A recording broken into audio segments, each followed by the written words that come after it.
Most parents are wary of the so-called heavy metal music.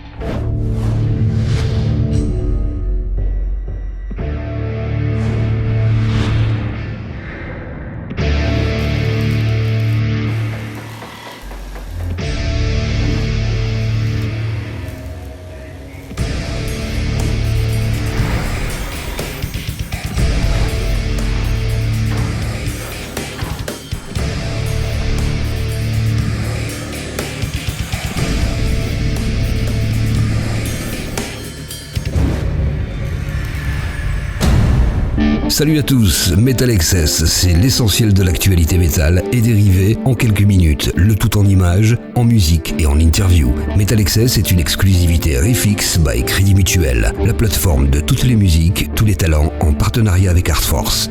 C'est parti!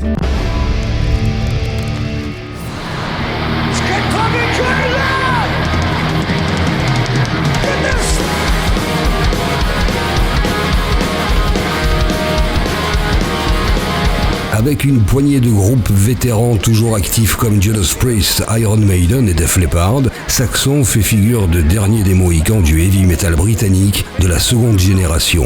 En 2024, il a tellement mis tout le monde d'accord au Hellfest que non seulement sa gigantesque prestation a été filmée, accompagnée d'un album live paru en juin dernier, mais la formation de Biff Byford se permet maintenant de revenir à la rentrée en France par la grande porte avec 3 zéniths en tête d'affiche et la plus grosse de ses productions.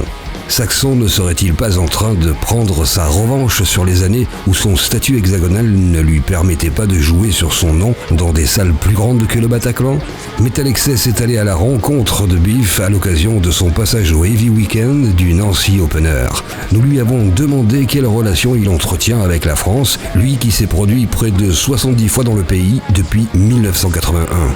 Yeah, not since Brexit, but yeah.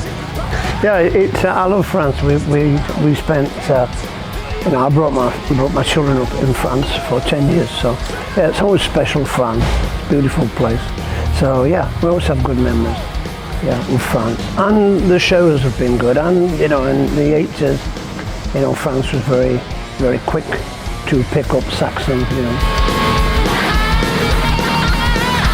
3 années successives, de 1984 à 1986 précisément, Saxon se produisait au Zénith à Paris. Que ressent Biff à l'idée de retrouver la tête d'affiche dans cette salle 40 ans plus tard? It's good.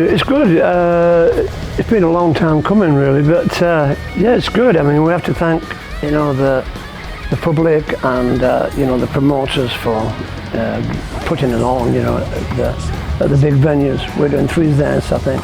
But yeah, it's a good feeling, because I think the last time we played there was, I can't remember now, 80-something, 86 maybe? 86, yeah. Yeah, so yeah, it's good to be back, really, doing the big productions, so it'll be a good feeling. I think very exciting for the audience and the band,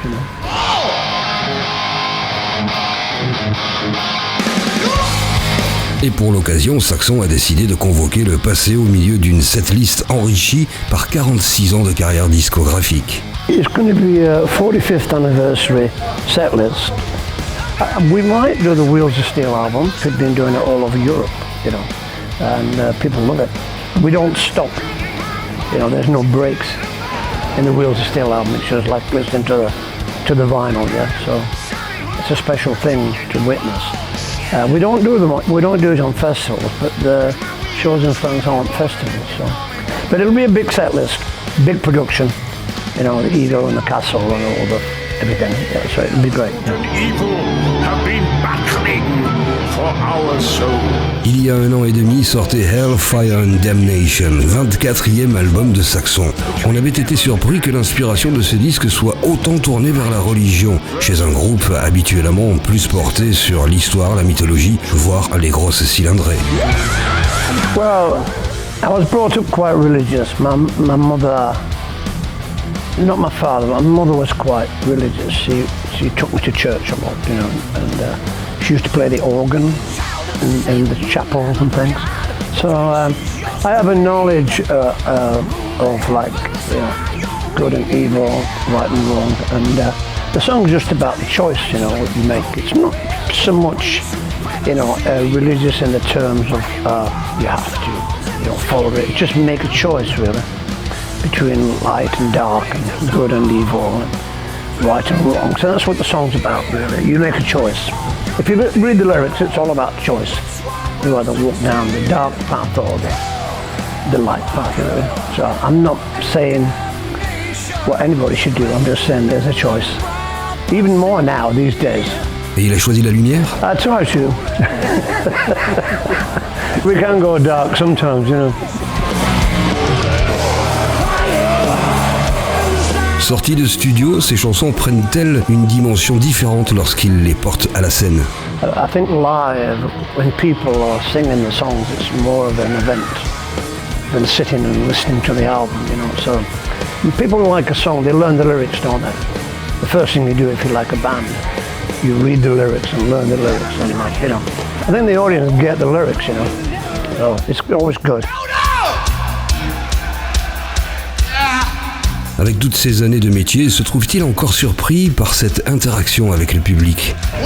Well, there's a special feeling between the band and an audience, especially if the audience love the band. There's a lot of fantastic vibes and good feeling in the air.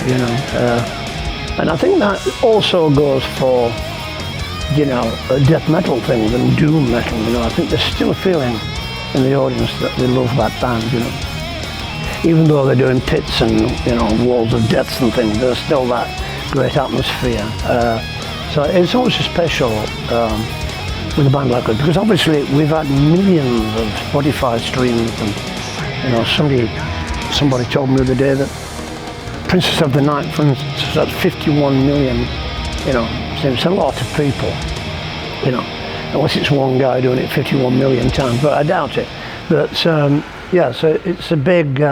Some of the songs are very powerful for people, and you get that feeling, from the audience. You only have to start the guitar riff from the audience. Whoa,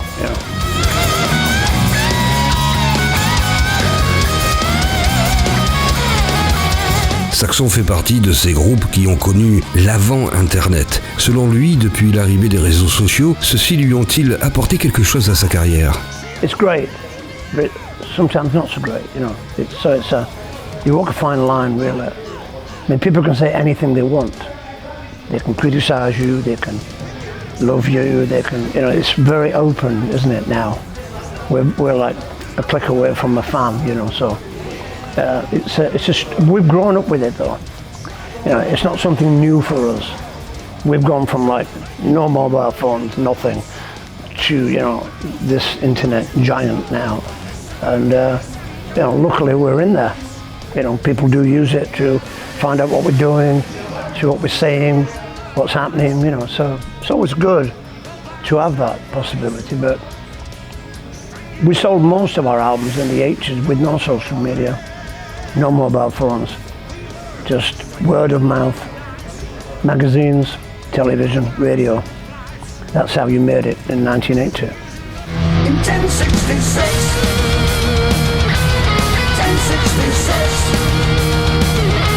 Le guitariste de Diamond Head, Brian Tatler, a rejoint Saxon il y a 2 ans. Récemment, il a avoué qu'il était tellement heureux aux côtés de Biff qu'il n'a plus du tout envie de revenir dans sa formation d'origine, aussi culte soit-elle.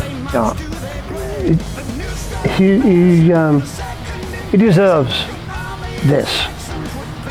He does. He's worked really hard over the years, and his claim to fame is Metallica covered 3 of his songs, which is great. But the band really didn't reach the level that he wanted to reach.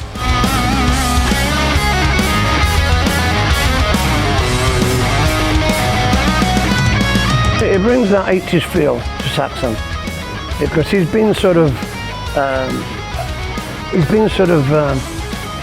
stuck in that warp for a long time, trying to get out, and we've given him the ability to grow and to blossom and do his thing, really. So he loves it, Saxon. He wrote 3 or 4 songs on Hellfest, Damnation, so He brought quite a lot to the band, and he deserves recognition. You know, people love him. People know him, don't they? They know him. They know him from Diamond Head, and they know him from the guy that wrote the Metallica songs. So he's quite well known, but he's never had a, you know, he's never been a guitar god. And now's his chance to become one. You know, that's great for him, really. Yeah.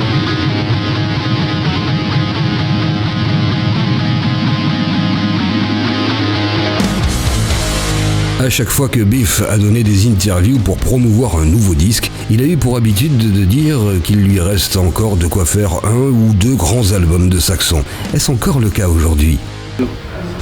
Well, we've started writing the next album. Already? Yeah, I'm doing lyrics now. I've got a lot of ideas from the guitarist, Nigel as well, and from Nibs. So, yeah, I've got quite a lot of ideas which I'm compiling at home in my studio. So we're looking, I think we're maybe looking, fingers crossed, you know, we're looking at a new album in autumn next year. September, October. D'où vient cette flamme qui l'anime encore aujourd'hui?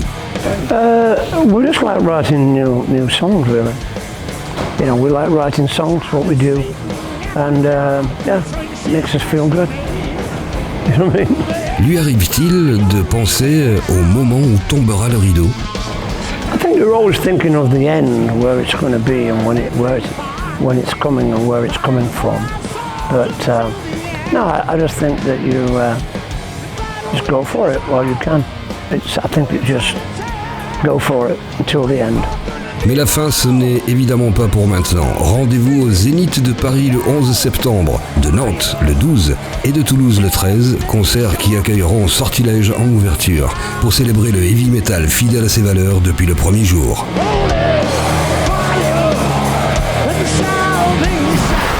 Voilà, METALXS, c'est terminé pour aujourd'hui. On se retrouve dans 15 jours pour un nouveau numéro avec toujours plus d'interviews, de surprises et de contenus inédits. Un immense merci pour votre fidélité et n'oubliez pas de prolonger l'expérience métal sur riffix.fr. Salut!